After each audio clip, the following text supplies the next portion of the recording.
देखिएगा, मैं प्रवेश कुमार आपको चक्रवृद्धि ब्याज के कुछ सवाल करा रहा हूँ।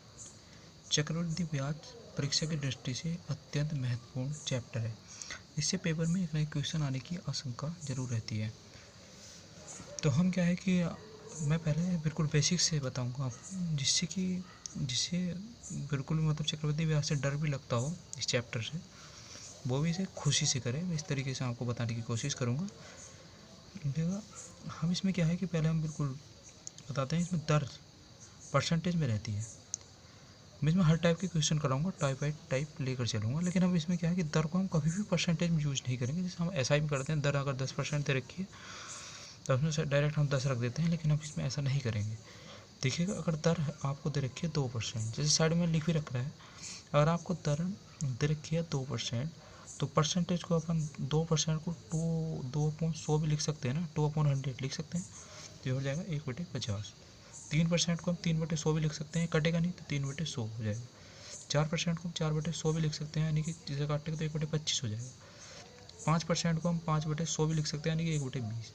6% को हम 6/100 भी लिख सकते हैं, तो हो जाएगा 3/50। ओके, यानी कि कोई भी अगर दर कोई भी हो तो हम उसके परसेंटेज को सही में तोड़ लेंगे, बटे में तोड़ लेंगे, यानी कि ठीक है।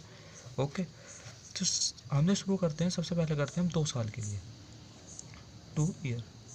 ओके, इसी क्या है कि हम सवालों को एक शॉर्ट ट्रिक से करेंगे, क्योंकि चक्रवृद्धि ब्याज अगर हम इसको फॉर्मूले से करते हैं तो काफ़ी भारी पड़ते हैं, और इसके फॉर्मूले थोड़ा अटपटे हैं, मेरी भी समझ में नहीं आते, तो इसलिए हम इसको शॉर्ट ट्रिक से ही करेंगे।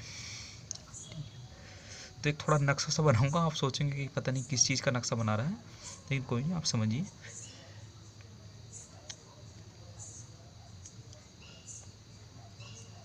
ओके, छोटी सी डायग्राम है ये। डायग्राम समझाने के लिए है, आपको पेपर में ऐसे नहीं बनानी, क्योंकि आप अगर ऐसे बनाओगे तो आपको काफ़ी समय वेस्ट होगा। ये होता है मूलधन, इसमें आप मूलधन लिख सकते हो। जो भी दर है उससे आपको भाग देनी होगी, यानी कि ऐसी फॉर्म में बनाकर। और आपके मान लो दर 10% दे रखी है, तो आप उसको 10/100 कर लोगे, तो ये 1/10, यानी कि भाग दे के यहाँ लिखोगे। तो अब देखो, ये जो होता है ये होता है ऊपर का मूलधन। ओके, ये इतना दोनों, ये होता है साधारण ब्याज। लिख लोगे आप पूरा साधारण ब्याज। ओके, अगर हम इन्हें तीनों को ही ले लें, ये होता है चक्रवृद्धि ब्याज। राइटिंग थोड़ी ख़राब है, ठीक। ये होता है चक्रवृद्धि ब्याज, और इस सबसे नीचे ये होता है साधारण ब्याज। साधारण ब्याज को हम ऐसा ही लिख सकते हैं, माइनस चक्रवृद्धि ब्याज को CI, यानी कि सिंपल इंटरेस्ट और कंपाउंड इंटरेस्ट।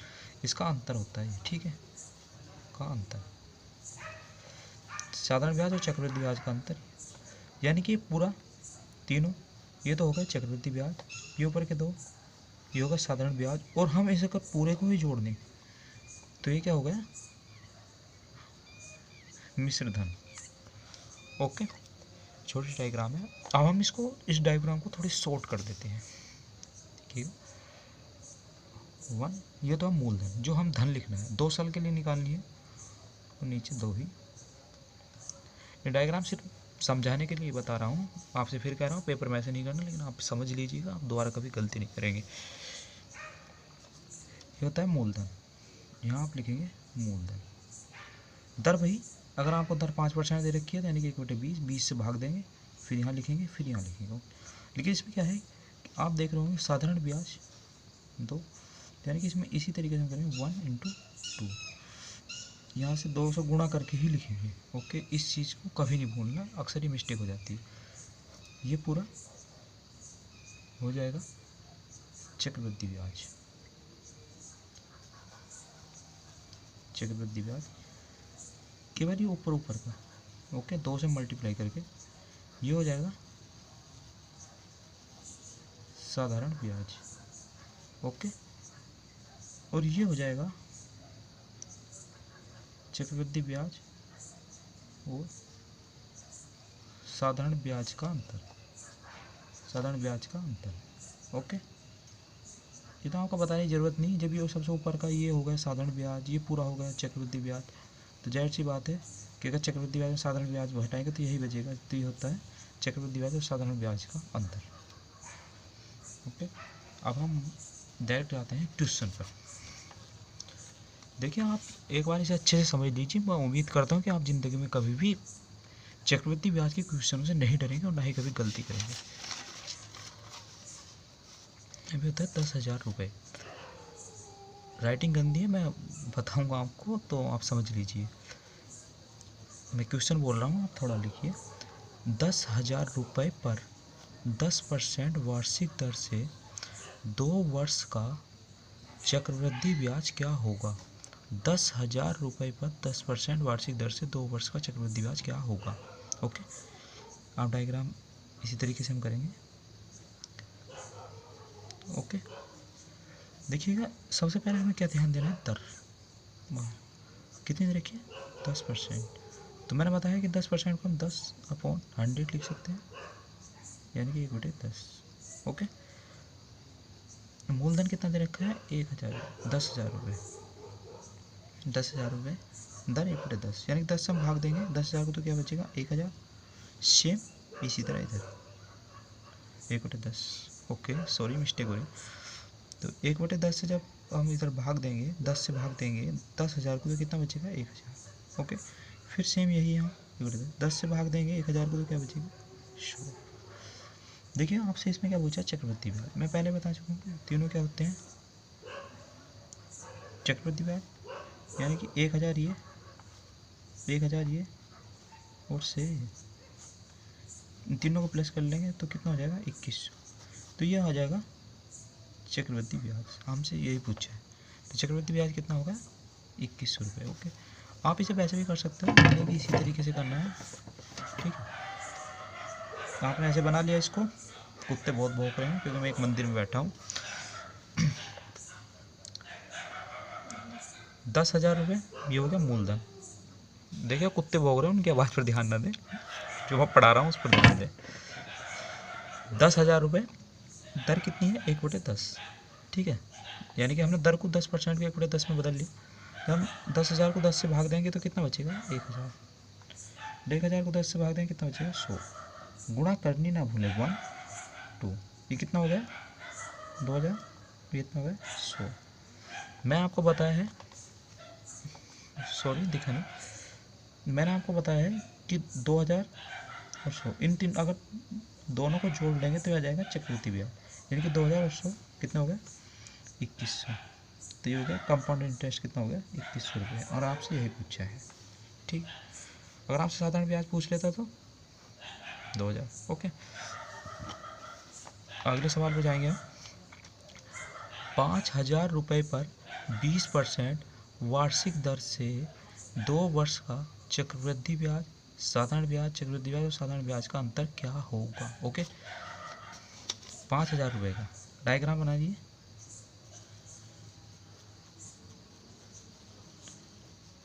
ओके, डायग्राम बना दिया आपने। दर कितनी दे रखी है आपको? 20%। आप 20% को क्या लिख सकते हो? 20/100 लिख सकते हो, कोई दिक्कत? 1/5। धन कितना दे रखा है? मूलधन 5,000 रुपये। 5 1/5। ओके, 5,000 को 5 से भाग दोगे आप, क्या बचेगा? 1,000। 5,000 को 5 से भाग दोगे क्या बचेगा? 1,000। 1,000 को 5 से भाग दोगे तो 200। चक्रवृद्धि ब्याज क्या होता है? इन तीनों को आप प्लस कर लीजिए, यानी कि 1,000, 1,000 और 1,000, 2,000 और 200, 2,200 रुपये। तो इसका जो चक्रवृद्धि ब्याज है, चक्रवृद्धि ब्याज वो आ गया 2,000 और 200, 2,200 रुपये। साधारण ब्याज, ये दोनों साधारण ब्याज होता है। साधारण ब्याज कितना हो गया? 2,000 रुपये। चक्रवृद्धि ब्याज और साधारण ब्याज का अंतर, यही पूछा है ना आपसे। चक्रवृद्धि ब्याज और साधारण ब्याज का अंतर ये है, सबसे नीचे का मैंने बताया था आपको। ये कितना हो गया? 200 रुपये। देखिए देखने की जरूरत नहीं है, आप यहाँ भी माइनस कर सकते हो। चक्रवृद्धि ब्याज 2200 रुपये है, साधारण ब्याज 2000 रुपये है, तो 2200 माइनस 2000 कितना बचा? 200। यानी चक्रवृद्धि ब्याज साधारण ब्याज का अंतर 200 रुपये। उम्मीद है आपको समझ में आ रहा होगा। अब हम आगे बढ़ते हुए 60,000 रुपये पर 10% वार्षिक दर से 2 वर्ष का चक्रवृद्धि ब्याज और साधारण ब्याज क्या होगा? देखिए आप करिए जल्दी। 60,000 रुपये पर 10% वार्षिक दर से 2 वर्ष का चक्रवृद्धि ब्याज और साधारण ब्याज का अंतर भी बता दीजिए, चाहे आप, है ना, सभी कुछ बता दीजिए, आपको सब कुछ पता ही चल गया है। तो हम सवाल को इसको करेंगे। दर 10% है, दर आर बराबर 10%। इसको आप 10/100 लिख सकते हो, यानी कि 1/10। ठीक, ये हो गया 60,000। ओके, 1/10। 60,000 10 से भाग दोगे तो कितना बचेगा? 6,000। 10 से भाग दोगे तो कितना बचेगा? 6,000। ओके, फिर 10 से भाग दोगे तो कितना बचेगा? 600। आपसे क्या पूछा है इसमें? चक्रवृद्धि ब्याज क्या होगा? तीनों का प्लस कर लीजिए। 6,000, 6,000, 12,000 और 600, 12,600। तो चक्रवृद्धि ब्याज यानी कि कंपाउंड इंटरेस्ट कितना हो गया? 12,600। ओके, साधारण ब्याज आपसे पूछा है। साधारण ब्याज मैंने पहले ही बताया था, ये होता है साधारण ब्याज। ये कितना हो गया? 6,000 और 6,000 कितना हो गया? 12,000। ये हो गया सिंपल इंटरेस्ट, यानी कि साधारण ब्याज 12,000। देखिएगा, आप सवाल को ऐसे ही नहीं दूसरे तरीके से कर सकते हैं, जैसे मैंने बताया था आपको, है ना। ओके, यदि अगला सवाल, यदि 5% की दर से 2 वर्ष का चक्रवृद्धि ब्याज 820 रुपये हो तो मूलधन क्या होगा? कुत्ते बहुत भौंक रहे हैं, मैं मंदिर में। ठीक है, मैंने पहले ही बताया था आपको, लेकिन कोई नहीं, उनका भौंकने का काम है और हमारा पढ़ने का काम है। ठीक, यदि 5% की दर से 2 वर्ष का चक्रवृद्धि ब्याज 820 रुपये हो तो मूलधन क्या होगा? आपसे मूलधन पूछा है आपको। ठीक है, थोड़ा सवाल घुमा दिया, लेकिन कुछ नहीं, सवाल ने घुमाया है तो हमें घूमना नहीं है। 5% सवाल को ही घुमा देना है उल्टा। और आपको क्या दे रखी है? 5%। मैंने आपको बताया कि परसेंटेज को हम 5% को हम 5/100 लिख सकते हैं, यानी कि 1/20 हो गया। वही सेम डायग्राम बना लीजिए आप, है ना। नक्शे बनाने में तो हम वैसे ही माहिर होते हैं, यूपी के। 2 वर्ष का चक्रवृद्धि ब्याज 820 रुपये है, तो आपके सवाल को इसमें क्या है कि अंतर आप 1 मान लीजिए अपनी तरफ से। ठीक है, आपको दर दे रखिए 1/20, निकाल लिया आपने 1/20, 1/20। देखिए, जब हम ऊपर से नीचे को आते थे तो हम भाग देते हुए आते थे, लेकिन अगर हम नीचे से ऊपर को जाएंगे तो हम गुणा करते जाएंगे, उल्टा चलेंगे विपरीत। यानी कि हम अगर नीचे से ऊपर को जा रहे हैं तो 1 से 20 में गुणा करेंगे तो क्या आएगा? 20। फिर ऊपर को जाएंगे तो क्या हो जाएगा? 400। यानी कि 20 को 20 से गुणा करेंगे 400। फिर हम नीचे को आएंगे 420 से भाग देंगे, क्या आएगा? 20। यानी कि ये हमेशा बराबर आएंगे, क्योंकि साधारण ब्याज तो आपको पता ही है, पहले वर्ष में 20 होगा तो दूसरे वर्ष में 20 होगा, तो बराबर ही रहता है। ठीक, आपसे क्या पूछा है इसने? चक्रवृद्धि ब्याज 820 रुपये है, हमारे हिसाब से चक्रवृद्धि ब्याज कितना है? आप खुद देख सकते हो कितना है। 20 और 20 40 और 1 41, यानी कि हमारी तरफ से जो चक्रवृद्धि ब्याज आया है वह है 41 रुपये। सवाल के हिसाब से कितना है? 820 रुपये। कितने गुना है? 20 गुना है, 20 गुना है। ओके, यानी कि अगर हम 820 को 41 से भाग देंगे तो क्या होगा? 20। तो सीधी सी बात है, मूलधन भी 20 गुना होगा, तो कितना हो जाएगा? 400 इंटू 20, 8,000। 8,000 इसका क्या होगा? मूलधन, यही इसका आंसर है। ओके, वेरी इजी सवाल है, कोई नहीं। हमारी इंग्लिश वैसी भी मजबूत होती है, इसलिए हम ऐसे ही बोलते हैं। ठीक, अगला सवाल थोड़ा लाइट की प्रॉब्लम है, इस वजह से स्पष्ट नहीं दिख पा रहा, कोई नहीं। यदि 2 वर्ष के साधारण ब्याज और चक्रवृद्धि ब्याज का अंतर 160 रुपये है, आपको समझ में तो आ रहा होगा, है ना। यदि 2 वर्ष के साधारण ब्याज और चक्रवृद्धि ब्याज का अंतर 160 रुपये है और ब्याज की दर 10% हो तो मूलधन क्या होगा? इसमें भी मूलधन पूछा है। तो देखिए आप सबसे पहले क्या दर को पकड़िए। आर कितनी है, 10% दे रखी है, ठीक। आर कितनी दे रखी है, थोड़ा बड़ा लिखूंगा समझ में आएगा। आर ले रखी है 10%। 10% का हम कितना लिख सकते हैं, 10/100। 10 है 10 कट गया, यानी कि 1/10। ओके, बना लीजिए नक्शा। ओके, आपको अंतर कितना दे रखा है, 160 रुपये, रख दीजिए अंतर 160 रुपये। अब ऊपर से नीचे को आते थे तो भाग करते हुए, नीचे से ऊपर को जाएंगे तो गुणा करते हुए कर दीजिए। 160 में 10 की गुणा कितना आ जाएगा, 1600। फिर 10 की गुणा कर दीजिए, कितना आ जाएगा, 16,000। तो इसका जो मूलधन कितना होगा, 16,000। ओके, यही इसका आंसर है। अब देख लीजिए, चाहे हम नीचे ऊपर गए थे, अगर 16,000 को 10 से भाग देंगे 1600 आएगा, फिर 1600 को 10 से भाग देंगे तो 160 आएगा। ऐसे भी सही चल रहे हैं, यही सब भरने की हमें कोई ज़रूरत नहीं बची। हमसे तो ये पूछा है, हमारा निकल गया, ठीक। अब ऐसे ही नहीं, अब जैसे हमने सवाल करा था, आप सोच रहे होंगे कि इसी फॉर्म से बता रहे हैं, आप इसको वैसे भी कर सकते हैं, आप इसे सिंगल मेथड से भी कर सकते हैं, इससे भी कर सकते हैं। जैसे ये था, इसमें क्या दे रखा था कि दर 5% दे रखी थी, हमने 1/20 में बना लिया था, यानी कि 1/20, 1/20। आप क्या अंतर 1 मान लीजिए, अंतर क्या था, ये था ना अंतर 20, ठीक। अंतर 1 मान लीजिए, ऊपर को जाओगे तो कितना 20, गुणा करोगे 1/20 में तो 20 आएगा, फिर 20 की 20 में गुणा करोगे तो क्या आएगा, 400 आएगा, ठीक है। कभी भी गुणा करनी नहीं भूलना। ये कितना हो गया, 40, ये हो गया ये। तो अब देखना चक्रवृद्धि ब्याज कितना हो गया, ये चक्रवृद्धि ब्याज है ना, पूरा चक्रवृद्धि ब्याज होता है, तो चक्रवृद्धि ब्याज कितना हो गया, 41, है ना 41। लेकिन सवाल के हिसाब से कितना है, 820 रुपये। तो चक्रवृद्धि ब्याज कितने गुना हो रहा है, 20 गुना हो रहा है ना, 20 गुना हो रहा है। तो मूलधन भी 20 गुना होगा, तो मूलधन भी 20 से गुणा कर दीजिए, कितना हो गया, 8,000 आंसर। एक बार अगर समझ में आ गया तो क्या कि मैं इससे बड़े इससे थोड़ा इसलिए करा रहा था कि थोड़ा समझने में आसानी रहेगी। एक बार अगर समझ में आ गया तो आप इसे में ज़िंदगी में कभी गलती नहीं करोगे, ठीक। अब देखिए, अब ऐसे ही ये थोड़ा अलग टाइप का सवाल है, इसलिए मैं इसे भी छुड़वा रहा हूँ, बाद में कराऊंगा इसको। ये थोड़ा अलग टाइप का सवाल है, इसलिए मैं इसे छुड़वा रहा हूँ, इसे बाद में कराऊंगा। पहले हम इसमें चलते हैं। 2 वर्ष में 4% वार्षिक चक्रवृद्धि ब्याज की दर से मिश्र धन 2704 रुपये हो जाता है, तो मूलधन क्या होगा, क्या होगा। देखो वही डायग्राम सिंगल वाली फॉर्म से करा देता हूँ, उससे भी करा दूँगा, ठीक, घबराना नहीं। और कितनी दे रखी है, 4%। मैंने आपको पहले ही बताया कि 4% को हम क्या लिख सकते हैं, परसेंटेज का मतलब 100 होता है ना, तो 4/100 भी लिख सकते हैं, यानी क्या हो गया, 1/25, 1/25 लिख दीजिए आप।